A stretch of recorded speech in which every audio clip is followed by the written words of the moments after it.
नमस्कार, स्वागत है आप सभी का। मैं हूं नैन्सी गौतम और सीधे लगातार हम इस बड़ी खबर पर बने हुए आपको बता दें, शिवराज मंत्रिमंडल के विभागों का आखिरकार बंटवारा हो गया।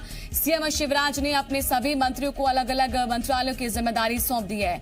डॉक्टर नरोत्तम मिश्रा के पास गृह मंत्रालय बना हुआ है, इसके साथ ही संसदीय कार्य मंत्री की जिम्मेदारी भी उनको दे दी गई। हालांकि स्वास्थ्य विभाग उनसे ले लिया गया। वहीं पर डॉक्टर प्रभुराम चौधरी को अब स्वास्थ्य विभाग की जिम्मेदारी दे दी गई है। गोपाल भार्गव को पीडब्ल्यूडी मंत्री बनाया गया है, तो वित्त मंत्रालय का जिम्मा जगदीश देवड़ा को दिया गया है। तुलसी सिलावट के पास जल संसाधन विभाग बना हुआ है और विजय शाह को वन मंत्री बनाया गया है।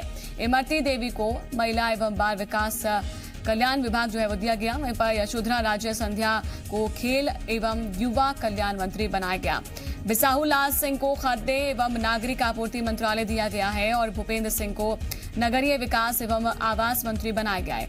कमल पटेल के पास कृषि मंत्रालय बना हुआ है। वहीं पर पीएचई विभाग इंदल सिंह कसाना को दिया गया है और विश्वास सारंग को चिकित्सा शिक्षा विभाग के साथ यहाँ पर भोपाल गैस त्रासदी एवं पुनर्वास मंत्रालय का जिम्मा दिया गया।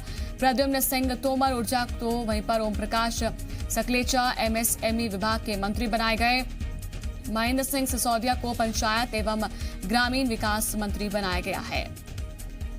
तो विभागों का बंटवारा हो चुका है। हालांकि पहले से ही ये संकेत थे कि विभागों का बंटवारा हो जाएगा। जब ग्वालियर पहुंचे थे सीएम, और सीएम ने तभी वहां पर मीडिया से मुखातिब होते हुए सवालों का जवाब देते हुए साफ कर दिया था कि रविवार को जो है विभागों का बंटवारा हो जाएगा, मैं कल कर दूंगा विभागों का बंटवारा। और अभी ये बड़ी जानकारी हम आपको बता दें कि आज ये औपचारिक ऐलान, प्रेम सिंह पटेल पशुपालन की जिम्मेदारी दी है सकलेचा को, एमएसएमई और विज्ञान प्रौद्योगिकी जो विभाग है वो जिम्मेदारी दी गई। तो जो मंत्री है अब उनको जिम्मेदारी सौंप दी गई है।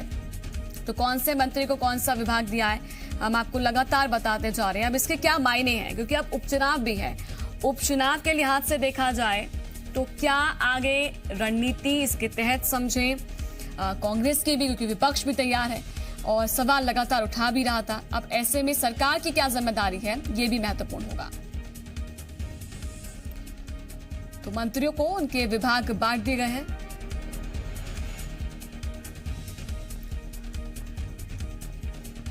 हमारे साथ हमारे दोनों रिपोर्टर बने हुए लगातार। विवेक हमारे साथ बने हुए हैं भोपाल से और ग्वालियर से शैलेंद्र हमारे साथ बने हुए। शैलेंद्र, पहले आपके पास आ रहे हैं।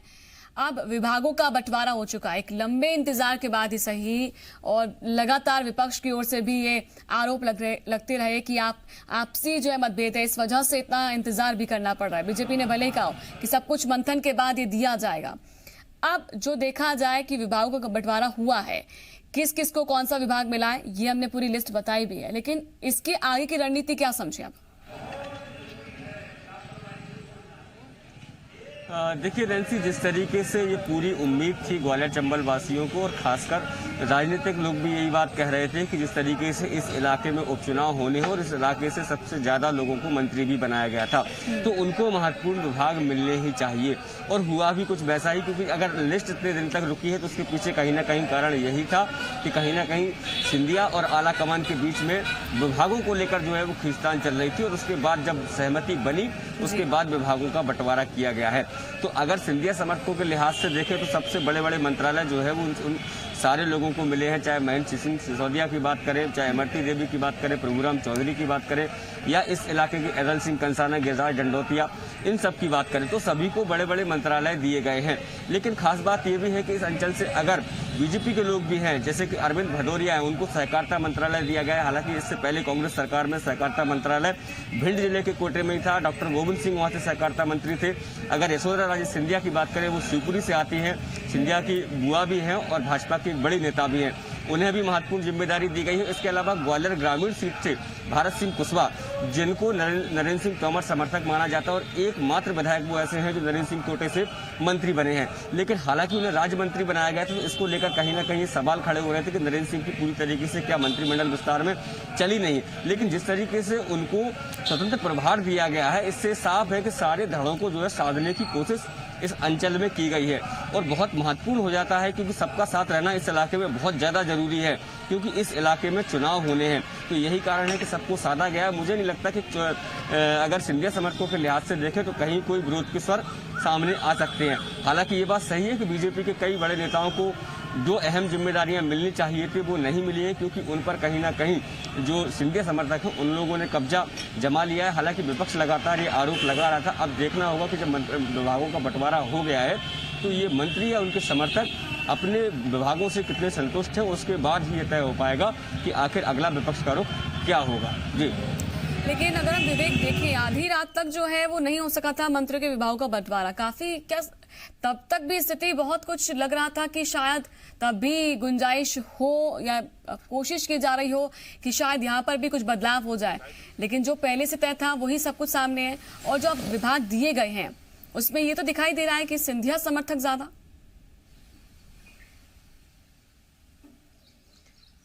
देखिए, सिंधिया समर्थकों को जो विभाग मिलने थे वो उसी अनुसार दिए गए हैं जो बातचीत सिंधिया की होगी केंद्रीय संगठन के साथ। लेकिन शिवराज सिंह चौहान यहाँ पर कामयाब जरूर होते हुए दिखाई दिए हैं, क्योंकि उन्होंने अपने कुछ लोगों को पसंदीदा विभाग यहाँ पर दिलवाया है, जिसमें सबसे महत्वपूर्ण है भूपेंद्र सिंह।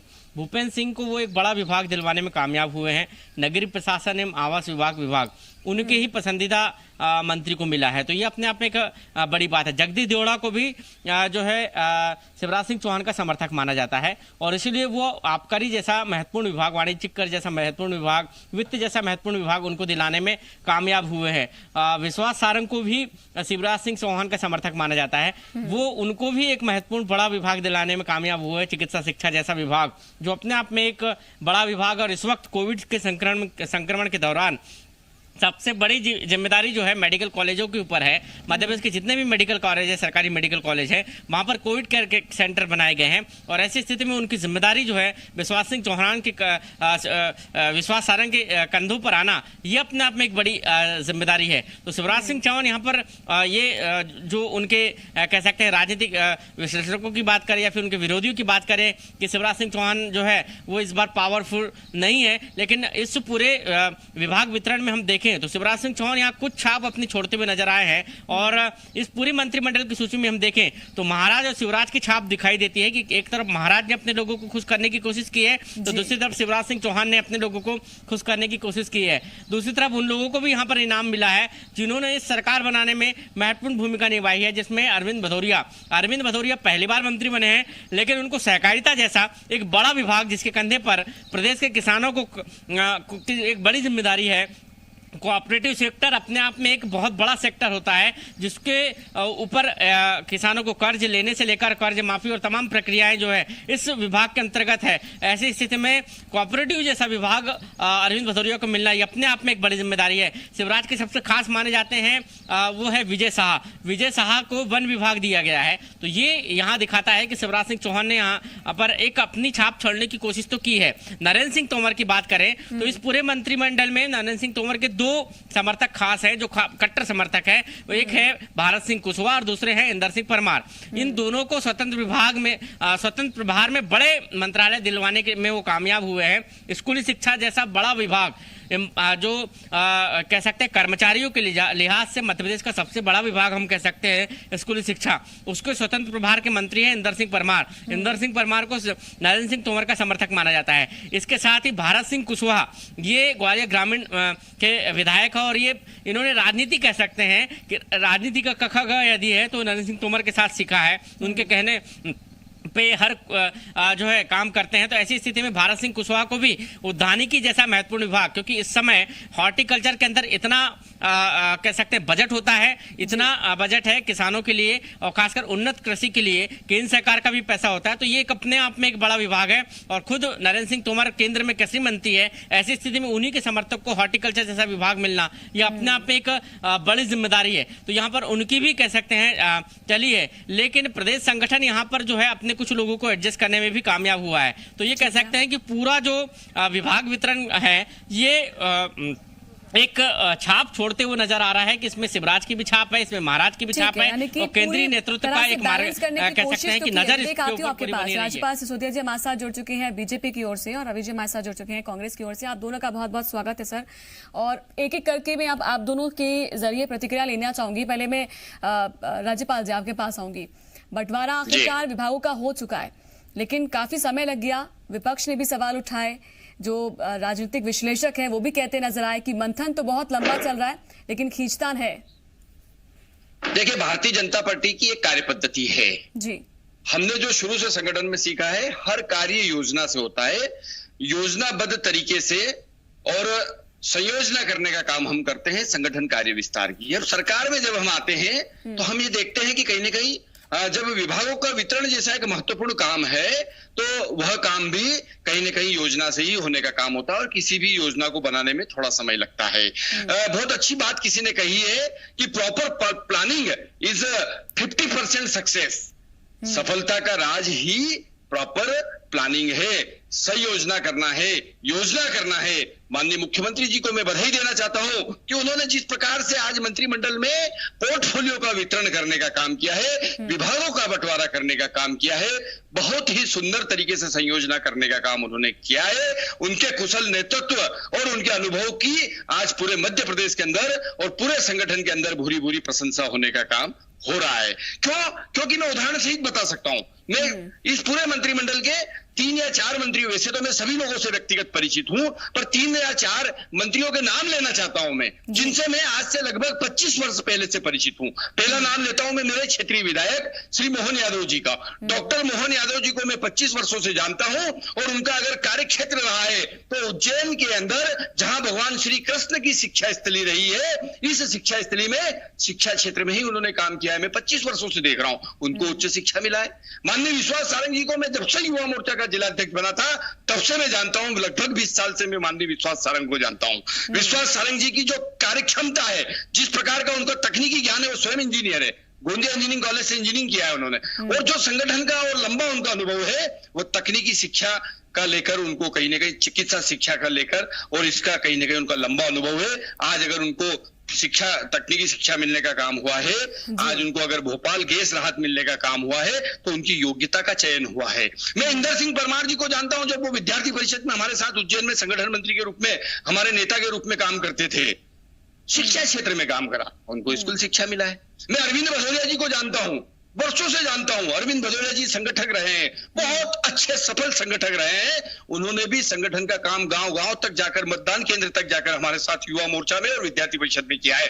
आज उनको सहकारिता मिला है। सहकारिता का मतलब क्या है? सहकारिता का मतलब ही यह है, क्योंकि मैं खुद भी सहकारी कार्यकर्ता हूं, सहकारिता का मतलब होता है सबके लिए एक और एक के लिए सब। हम सब मिलकर और इस मध्य प्रदेश के, यहाँ के किसानों के उत्थान के लिए काम करने का काम करते हैं। और यही भावना, प्रोफाइल देखकर जो है पोर्टफोलियो का डिवीजन है ये। रवि जी, मैं आपके पास आना चाहती हूँ, आप मुस्कुरा भी रहे हैं। किस तरह से मानते हैं आप ये विभाग का बंटवारा हो चुका है? आपको क्या लगता है, वाकई में पूरा प्रोफाइल देख के ही ये पोर्टफोलियो डिवीजन हुआ? देखिए, भारतीय जनता पार्टी ने और भारतीय जनता पार्टी के मेरे साथी राजपाल भाई ने सब चीजों का वर्णन करा, महाराज का वर्णन कर दिया, शिवराज जी का वर्णन कर दिया, पर भारतीय जनता पार्टी में जो निराश हैं वरिष्ठ विधायक, उनका वर्णन नहीं किया। उसका वर्णन भी तो करिए। अजय विश्नोई जैसे सीनियर एमएलए अपना दुख दर्द ट्विटर पे बयां करते हैं। कार्यकर्ता अपने आप को भारतीय जनता पार्टी का ठगा महसूस कर रहा है। वो सोच रहा है कि हमने 40-40 वर्ष हो गए, 25-25 वर्ष हो गए, भारतीय जनता पार्टी के लिए अपना तन मन से और खून से इस पार्टी को सींचा, और जो आए षड्यंत्रकारी लोग हमारे दल में घुस गए, जो खरीदे हुए लोग हैं, जो प्रजातंत्र की व्यवस्थाओं के, लोकतांत्रिक व्यवस्थाओं के हत्यारे हैं, उनको फांसी की सजा देने के बजाय उन्हें पुरस्कृत कर दिया है। अरे राजपाल जी, इसका तो जिक्र करिए। दूसरी बात, आपने स्वीकार करा भारतीय जनता पार्टी बहुत सोच समझकर सब कुछ काम करती है, सुनियोजित ढंग से करती है। अरे करती है ना, षड्यंत्र करती है, ये तो आप स्वीकार कर रहे हैं। और हम बोल रहे हैं कि आपने षड्यंत्र किया, और षड्यंत्र करने के कारण ही आज आप सरकार में हैं। आपने तो षड्यंत्र को सार्वजनिक रूप से स्वीकार कर लिया कि हम बहुत सोच समझ के सुनियोजित ढंग से काम करते हैं। करते हैं, आप षड्यंत्र करते हैं, साजिश करते हैं, प्रजातांत्रिक मूल्यों की हत्या करते हैं, प्रजातांत्रिक व्यवस्थाओं पे कुठाराघात करते हैं, और दोयम दरवाजे से, पिछले दरवाजे से धन बल बाहुबल हॉर्स ट्रेडिंग के आधार पे विधायकों को खरीदते हैं, सरकार बनाते हैं। अब इतनी मुश्किल से आपने सरकार बनाई, और इतने मुश्किलों से आपने यदि मंत्रिमंडल को बना लिया, तो मैं तो पहली बात तो बोलता हूं, मंत्रिमंडल के जितने भी सदस्य हैं उनको मैं बधाई इसलिए देना चाहता हूं कि हमारी कांग्रेस की विचारधारा और हम सब कांग्रेस के कार्यकर्ता ठीक है रवि जी, मैं आपके पास आती हूँ। हमारे साथ हमारे एसोसिएट एडिटर हरीश दिवेकर जी भी जुड़ चुके हैं और लगातार हम उनके जरिए भी बहुत सी चीजों को समझने की कोशिश करेंगे। आप दोनों भी हमारे साथ बने रहिए और लगातार इस बड़ी खबर पर बने हुए हैं। विभागों का आखिरकार बंटवारा हो गया है, अब इसके क्या मायने समझेंगे, उपचुनाव के लिहाज से क्या फायदा होगा, कितना नफा नुकसान समझेगी अब बीजेपी भी या कांग्रेस कैसे रणनीति चलेगी, ये भी समझने की कोशिश करेंगे। फिलहाल वक्त ब्रेक का हो गया है।